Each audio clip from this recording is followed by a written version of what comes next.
Imagine this. You are binge watching a thriller, popcorn in hand. When you realize, plot twist, you have accidentally been starring in your own emotional horror movie. One day it's candlelit dinners, the next it's ghosting, gaslighting, and guilt trips that could win Oscars. If your love life feels like a bad Netflix reboot no one asked for, don't worry, you are not crazy, just cast in the wrong genre. Toxic relationships don't just mess with your heart. They'd hijack your sanity and rewrite your script in Comic Sans. But here's the real twist. You get to grab the pen back and the sequel? Oh, it's way better. How blasted common are toxic relationships? Toxic relationships are not the rare, dramatic exceptions we see in movies. They are a disturbingly common reality for millions. In the United States, more than 10 million people experience domestic violence each year, with over 1 in 4 women and 1 in 9 men reporting abuse, according to the National Center for Injury Prevention and Control. These numbers don't even fully account for the emotional manipulation, psychological control, and verbal degradation that fly under the radar but leave deep scars. Globally, the World Health Organization reports that 1 in 3 women will endure physical or sexual violence from an intimate partner during her lifetime. In the UK, 2023 statistics showed nearly 4 million people aged 16 and up, about 26% of the population, experienced domestic abuse in just 1 year, and it starts young. The CDC notes that 1 in 12 U.S. high schoolers faced physical dating violence, while 1 in 10 were victims of sexual violence.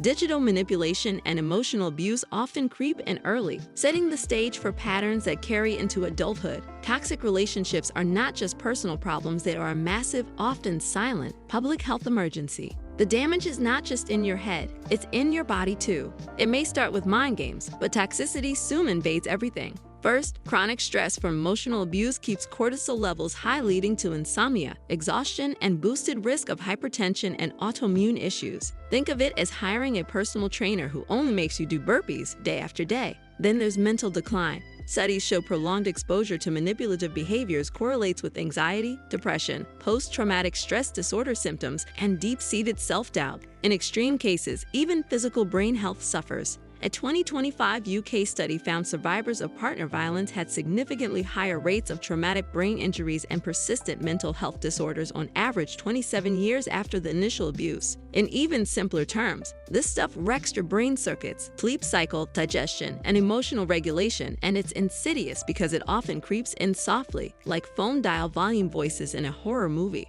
Toxic red flags you can't ignore. Let's identify the villain's weapons. There's the manipulator who gaslights you into thinking you're crazy, undermining trust in your own mind. The controller who isolates you from friends. Babe, he just hates me, becomes a chorus line you hum on repeat. The jealous tyrant who pouts if you mention something outside the relationship. Her? Really? The WHO defines intimate partner violence not just as abuse, but controlling behaviors, effectively psychological imprisonment. Throw in love-bombing grand romantic gestures followed by icy silences, and you've got drama worthy of a daytime soap, but far more dangerous. When jealousy, silence, guilt trips, and control feel like a recurring weekend marathon, you're in toxic territory. The real-life crime wave. It does not take long for toxicity to scrape the window of growing hearts. According to WHO, 24% of adolescent girls, nearly 19 million, have faced physical or sexual violence by age 20. In the U.S. alone, the CDC reports that for teens who dated in the past year, 1 in 12 experienced physical violence and 1 in 10 experienced sexual violence.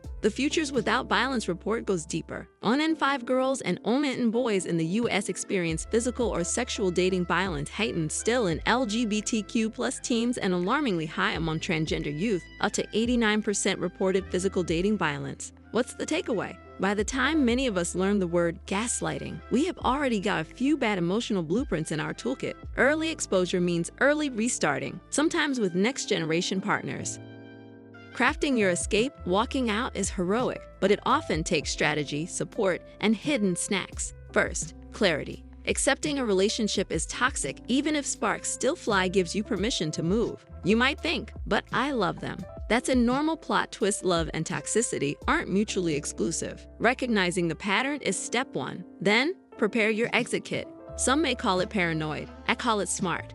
Pack essentials ID, finances, emergency numbers, and stash them somewhere your Sunto Beaks never checks. It's not dramatic, it's smart, like packing safety ropes before trail hiking. Bring allies into the loop. Trusted friends, family, or a mental health pro are your emotional crash pad. And remember boundaries. Avoid confrontations near eyes, escape routes, or impulse control center, your bathroom. If bodily harm is possible, local shelters or restraining orders may be lifesavers. The messy, glorious aftermath, leaving marks at end of Act 1. Act 2, chaos braided with breakthroughs. Give yourself permission to process. It hurts. Feelings, tears, snacks, they all matter. You're grieving not just a person, but hopes, routines, and future you that never happened. Rebuilding yourself means writing your own sequel. Start small. Break toxic self-talk loops, journal memories free from shame. Discover things that spark joy. Your turn at interpretative dance is overdue. Therapy, especially trauma-informed, helps rewire the neural damage done by constant manipulation.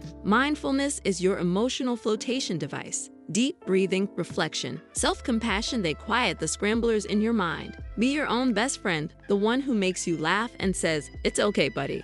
Dating again when your heart's back in shape. Ready to date?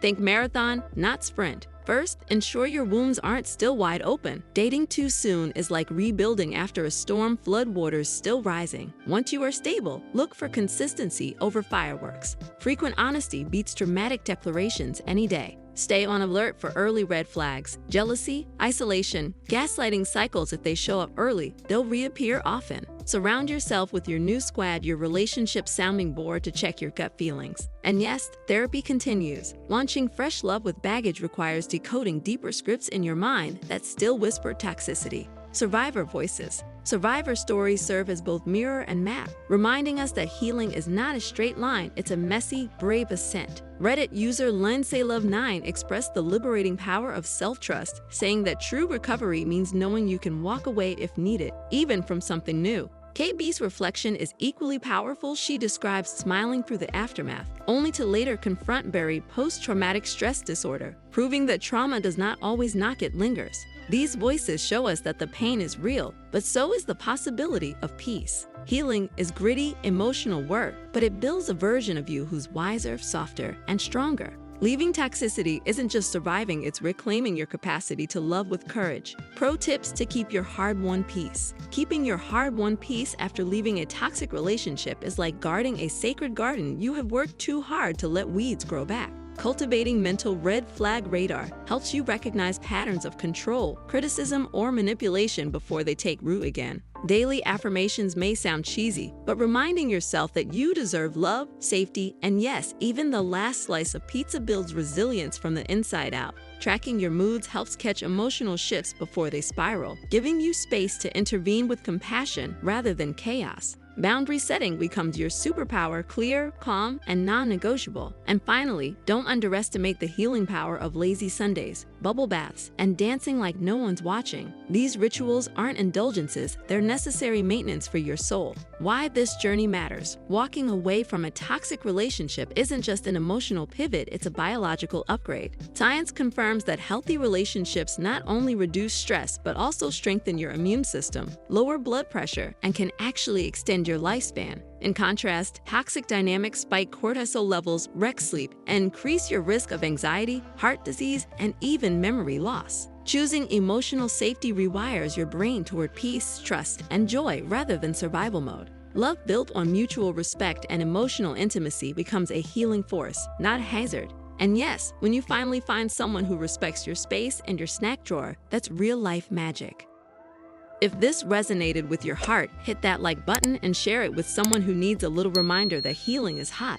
Don't forget to subscribe for more truth bombs, healing hacks, and emotional plot twists with better endings. And hey, your next great love story might just start with clicking that bell.